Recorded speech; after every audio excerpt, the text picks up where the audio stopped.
Good morning, everybody, or whatever time of day it is, and welcome to the Fish Nerds. I'm Clay Groves, Chief Executive Fish Nerd. Happy to be here. It's super early in the morning on day 7 of NaPodPoMo, National Podcast Posting Month. We're 1 week in, and we're happy to do it every day. As you know, every day this month we are posting one news story to help celebrate National Podcast Posting Month, and we have some help. We're so happy to have friends like these, because on my own, 7 days, I wouldn't get through it. I wouldn't even get through 2 days. I need help. And this week, our help comes in the form of our effing librarian, our Fish Nerds librarian, Jeff Danielson. Jeff lives in the middle of the country, in the flattest land possible. And he's a librarian, great guy, and he runs our Fish Nerds book clubs. And he started off as just a fan of the show, and now he's part of the show. He's important to us, and we like him. And today, he's going to talk about Snakehead in today's episode of Fish in the News. News, fish in the news. Everybody loves their fish in the news. Hey, it's Jeff, the effing librarian, broadcasting from the worst podcasting studio in the world. My house, where the furnace won't shut off, the dog won't leave me alone, the cat will probably come out and try to attack the dog, and we'll have all kinds of unneeded noise. Yay, podcasting. So, today I'm bringing you Fish in the News, straight from the Atlantic, but not the ocean, the magazine, The Atlantic. And the story is an invader's less than elegant move from water to land. The much maligned northern snakehead fish might be less menacing than it was made out to be. By Sarah Zhang, November 2nd, 2019. And what this article is about, I'm not going to read the whole thing, is that the snakehead fish first appeared in the United States 2002, and everybody freaked out. And so the snakehead was thought to be this super predator that was going to eat its way through entire aquatic ecosystems, and when it was done, it would cross the land and go kill everything in another aquatic ecosystem. Well, that really hasn't happened. The snakehead hasn't really taken over where it has been feared that it would, especially in the Chesapeake Bay area. And also, what about that ability to walk on land?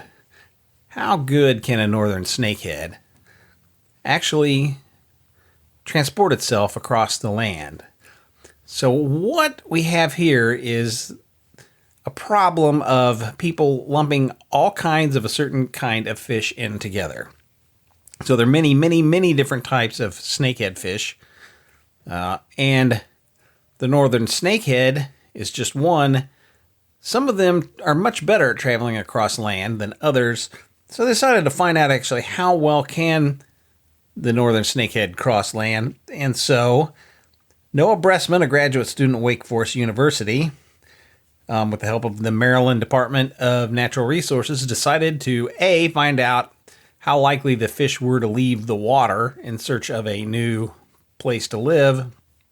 And once they did, how effective they were at moving across the ground. So the first thing he did was make water conditions unpleasant for the fish.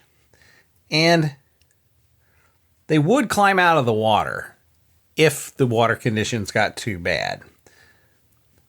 But their traveling ability, I think, has been much, much overhyped. So he discovered that they really can't get very far very fast.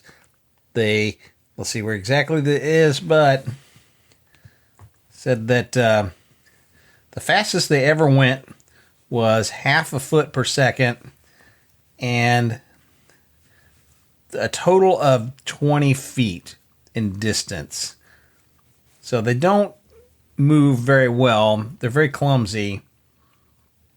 And so the primary factor in the spread of northern snakehead fish is not the fact that they can walk on land.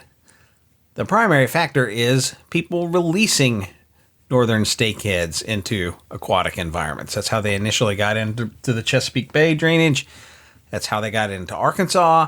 That's how they're now showing up in Georgia. And of course, all the articles, same crazy, hyperbolic things about how the snakeheads are going to eat their way through every single thing that they can find. And yet, in the Chesapeake Bay region, they really haven't. They've kind of settled in to the ecosystem. They're there, but they haven't wiped it out. They're just another fish in the population. So this is a nice kind of reality check on the snakehead hysteria. And so they do recommend, however, in the story that if you do catch a snakehead, that you eat it because they're delicious. So I think that's the reason why people are spreading them around. But I think we can all, if we catch a snakehead, we can all do our duty this one time to not catch and release and make some delicious snakehead for ourselves. This is Jeff the Effin' Librarian from the worst podcasting studio in the world, out. News, fish in the news. Everybody loves their fish in the news. Thank you so much, Jeff. And I couldn't agree more about what he said about snakeheads. Eat them. Eat them. Eat invasive things. I would love to try a snakehead. If you've tried one, give us a call. Let us know how it tasted. 607-378-FISH. Tell us all about it. But that's all we're doing today. Nice, short, sweet, happy. Bye.